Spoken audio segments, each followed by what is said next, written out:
Hi, what a week for me this week. Very busy. I just dropped off my two sculptures at Bradley University for the Hauser Art Center Exhibit 8 Central Time. I met the manager of the uh, gallery, Suzanne, and she accommodated me very well. Thank you, Suzanne. I battled the snowstorm whiteout.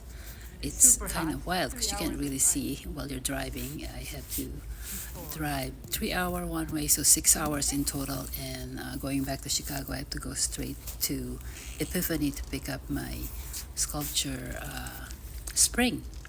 And I ended up kind of driving around, looking around for other galleries and museums, and I found Jill King's piece right here. That's Preston Knight's painting, and Preston Knight Gallery is closed, so I was not able to go upstairs on the second floor.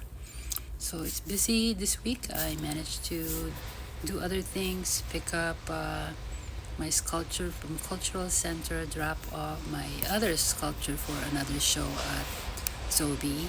And thank you, Mickey Lemieux, for allowing me to switch my sculptures at the Little But Bold, so I can drop off this sculpture water offering for Hauser Art Center. And the highlight is also going to Radical Clay at the Art Institute. That's a really amazing show. So there you go. That's my New Year so far. Bye.